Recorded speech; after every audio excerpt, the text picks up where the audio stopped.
Okay students, now we will see the sand testing experiments, that is an compression test and tensile test, and another one is an shear test. Okay, for conducting this test on the sand particularly, we require some machines.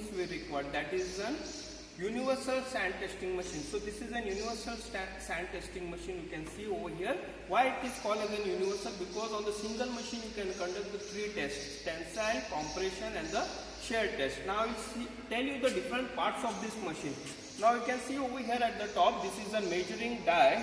Okay, this die shows the reading how much the load is applied over here. Okay, and this is an hand wheel. This hand wheel is been used for applying the load on the specimen which you have prepared.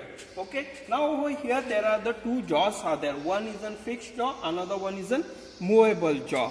Okay, between these both the jaws we are placing a specimen over here, the specimen which is prepared by the sand rammer. Over here you can see this is a sand rammer. In this we are going to prepare a specimen to be checked and which is to be tested for the different tests or the stresses.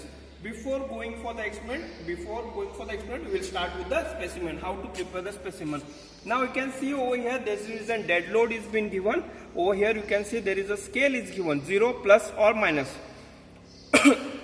And this is the cam which is used for loading or unloading of an load. Okay, and this is an hollow tube in which the sand is been filled. Now let us see how to do the specimen. Okay, by the help of this towel you have to fill the sand in the tube. Okay, at the bottom there is a plate is there. Place this tube over here with the help of this cam. Leave it down. Okay, now you have to give the impact blow of a load to the sand specimen so that the sand will perfectly compress and you will get the specimen of size of 50 into 50. That is the diameter 50 and the length 50. Okay, now only 3 blows you have to give. 1, 2, 3. Okay, now come here. Now you can see in this scale. So see, by the 3 blow, the upper part of this of an spindle is not coinciding with the 0. That means what? The sand in the tube is more, so the dimension what you required 50 into 50 you cannot get. For that purpose, what you have to do, the excess amount of the sand you have to remove.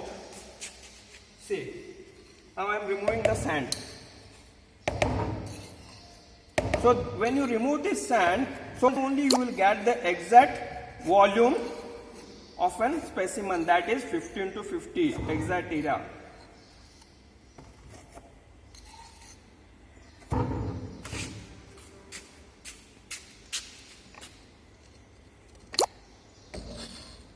See, now it is coinciding over here.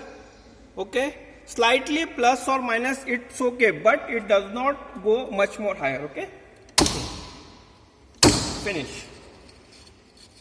Just remove it, clamp it. Now with the help of this plunger we will remove the specimen out now.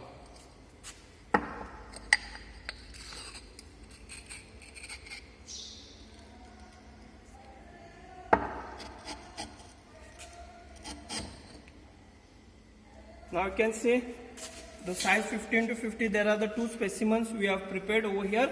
These specimens are being used for making a sand testing experiments. Now let us do the compression test. How is the compression test has been done? So before going for the compression test,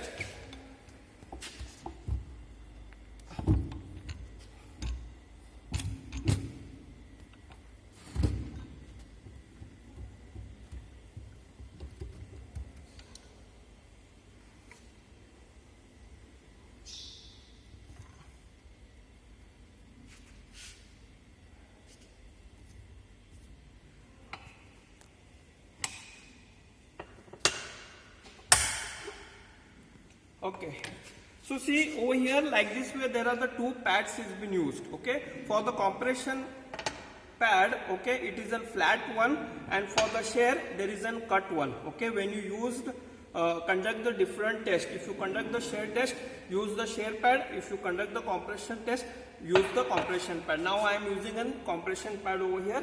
So this is a compression pad. So you have to properly clamp in both the jaws this pad. Okay, now I am placing a specimen within this pad. Okay.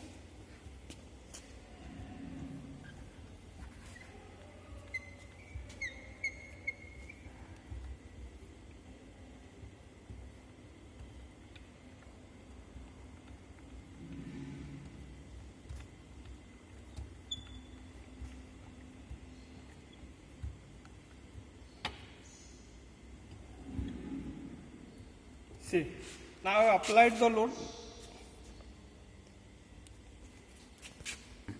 Now see, I have applied the load. The maximum load is applied on the specimen. Now see the position of the specimen. The specimen is gone beyond the yield. Beyond the yield means what? The specimen is braked now.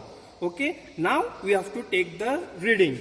Now you can see over here in the scale, there are the 3 scales are given. You can see over here TS kg per centimeter square, SS kg per centimeter square, and CS kg per centimeter square. So what does it mean? That tensile scale kg per centimeter square, SS means what? Shear stress kg per centimeter square, and CS means what? Compression stress kg per centimeter square. Now we have done the compression test. Now you can have the compression reading, that is in 2 kg per centimeter square. Now you can see the red needle is there. Where is the compression scale is there? It's the first compression scale. It is on first compression scale. You can see over here in the compression scale, that is somewhat 2.9. 2.9 it is. Now you can see the red needle is there. That is a 2.9 showing over there.